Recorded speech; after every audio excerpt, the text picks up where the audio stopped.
Are you saying we have to have the appeal written up before we can continue, or can we write that as we continue? I mean, that's just a matter of simple. Could I ask a question, Mr. Chairman? Sure. If I may, I'm still at a loss of what's wrong with this sign. I mean, I just looked at it. It's great. What's the problem? What do you mean seeing through it or something? Well, if we follow the guidelines say that the background has to be opaque, which means no illumination. I correct you. It does not say has to be. It says should be. And there's a distinct difference between those two. Right. I want to make big difference clear. And yes, it says should. I'm sorry. Excuse me. But I would like to mention that this has been before Planning Commission numerous times, and a precedent has been set. I understand that it's not law, and that the guidelines are guidelines, and it only says should.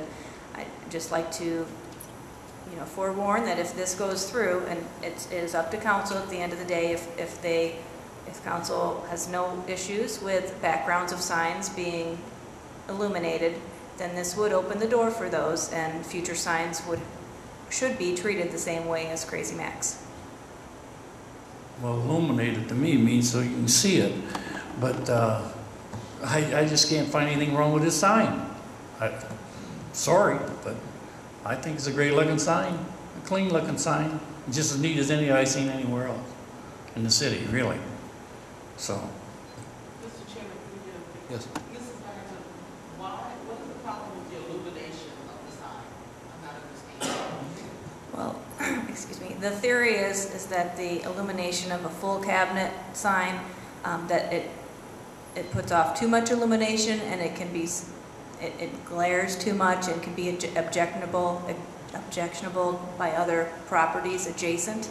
So that's the reason that only the lettering and symbols are supposed to be illuminated. Okay, I have two examples with me that were just recently approved by design review that I have a picture of up here on the screen, if we can open the curtain.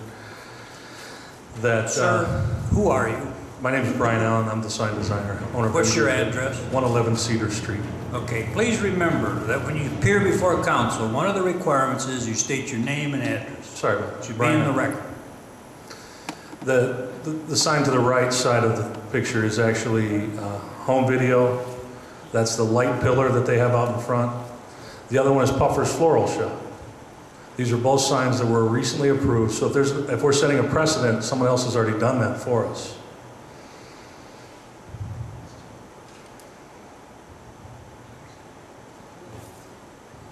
I can't tell these signs are, I can't, it just look like a big blur to me, so.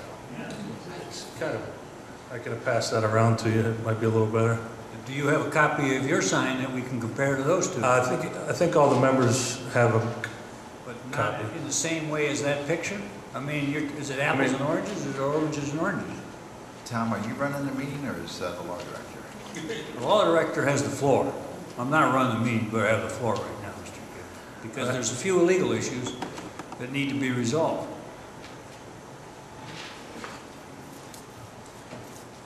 I'm relinquishing the floor at Mr. Gibbs' request, Mr. Chairman. Okay, thank you. Are there any other council members that have anything they'd like to add or ask any questions? Mr. Brubeck? Mr. Chairman, through you to Ms. Byington, my understanding was that at the last Planning Commission meeting that I attended, that opaque, putting that opaque insert or what have you, was sort of an agreement. Now I'm understanding that if they were to put that opaque insert in there, there is no guarantee or promise that it would pass Planning Commission, and I'm concerned if that was our recommendation from the city standpoint, how that would not be appropriate down the road later. That is not exactly correct. If the sign contractor could actually opaque the sign, that means there's no illumination that would shine through.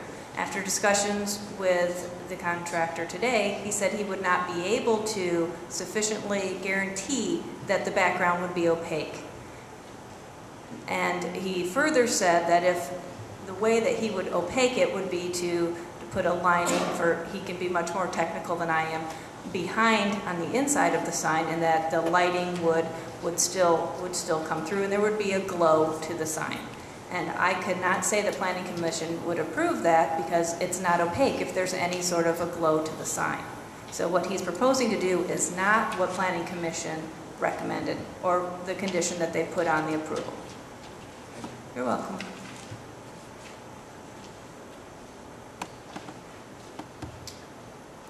Any other questions by any committee members? Mr. Brubeck, a question through you to Law Director. If there's been no official building permit and no official appeal that's sent, what is our responsibility or thought process here this evening? You could table the matter to the next community development meeting to straighten out those two problems, to see if in fact there's a building permit that's been applied for, and the only reason it hasn't been issued is because of the problem with the sign. So if council says fine, that condition goes away, the building permit is issued. But that's my question, whether the building permit's even been applied for on the sign. I don't know it. And the other, I mean, he's still within the 30 days, therefore he still has time in which to file his written appeal, and if he puts it in writing today, it's up to council whether they accept it now or he submits it and he's still within the 30 days, and then you just table it till, I think the next meeting is the 24th of November. So I clearly understand this, Mr. Chairman, through you. If he submits that in writing tonight, we've got the 30-day window covered. Right. And as I understand it, the sign is up. Yes. So at this point in time, and it's not going anywhere. So tabling it to enable him to get his ducks in order isn't going to present any problem to him. Is that correct? I mean,